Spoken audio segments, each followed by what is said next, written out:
Nasumbagan ako ang akong ka-meet up tungod sa filter. DJ Sam karong panahon na daghan na jud kaayo ang mailad. Kana gani nga nanguyab kaniya kay paska man gyud niyang gwapaha sa social media. Pero ang ending, gwapa pa di ang kukak sa personal.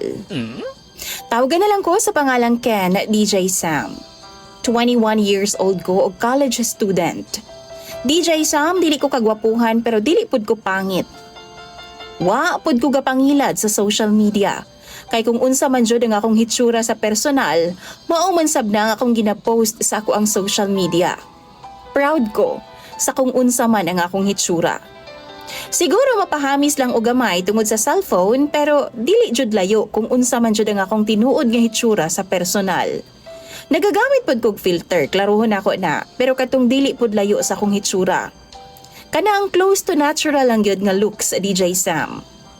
Second year college ko, na ako'y nauyab, nga tawgon na lang nato sa pangalang Maymay. Parehas ming duha gikuha nga kurso. Nidagan og 8 ka buwan ang among relasyon na DJ Sam. Love kaayo ko ni Maymay, DJ Sam, o gani, nakatipid pa ko. Kay ginalibre man ko niyag foods sa iyang boarding house o ginaapilan pod ko niyag baon matag lunch namo. Basta makaingon ko nga okay jud si Maymay. Okay pod ang among relasyon. Hangtod nga nakita nako sa TikTok si Ara. Miagi siya sa akong FYP, DJ Sam. Gi-message nako siya, DJ Sam, og ni-reply pod siya. Nag-ila-ila ming duha og hangtod nga na-develop mi sa usag-usa. Gwapa man gud kaayo siya, DJ Sam. As in perfect na perfect jud. How'd pud siya mukiay sa mga TikTok videos niya, DJ Sam. Og dihang gipanguyaban nako siya. Gibasted ko niya kay lagi naaman daw ko'y uyab og sugton lang daw ko niya kung free nako. Yes, DJ Sam, naging honest ko sa iyaha. Og giistoryahan nako siya about sa ako ang girlfriend nga si Maymay. Sa ilang duha ni Maymay, DJ Sam, mas ma-excite ko nga kaistorya si Ara. Maong saway pagduha-duha, gibuwagan nako si Maymay o gipurso nako si Ara. Naging kami, DJ Sam, og after 1 month, first monthsary namo nagsabot ming duha nga magkita nami. Pero wa ko niya gisipot, DJ Sam, kay lagi busy daw siya sa iyang trabaho. Gisabot na ako siya, DJ Sam. Hangtod nga naabta na lang og 3 ka buwan, wa paghihapon mi magkita sa personal. Og last week lang, DJ Sam, nagkita na jud ming duha. Kabaw mo wa jud ko makaila kang Ara, DJ Sam. Layo ra jud kaayo siya sa personal.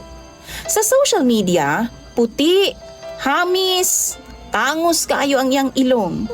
Perfect na perfect kaayo. Pero pagkita namo sa personal, laksot kaayo siya, DJ Sam. Napaingipon nga murag way pang toothbrush. Buhok nga murag way panudlay. DJ Sam, dili man jud ko manghinaway kung nagtarong lang siya sulti nako sa tinuod nga pagkasiya. Napungot jud ko, DJ Sam. Ni action pa siya halok o gakos sa akoa. Giisip nako nga layo ra jud kaayo si Ara sa hitsura ni Maymay. Dili kayo gwapa pud si Maymay sama nako pero presentable siya. Sa kalagot nako ug hunahuna nga nawala si Maymay nako tungod sa iyahang pagpangilad nako, DJ Sam.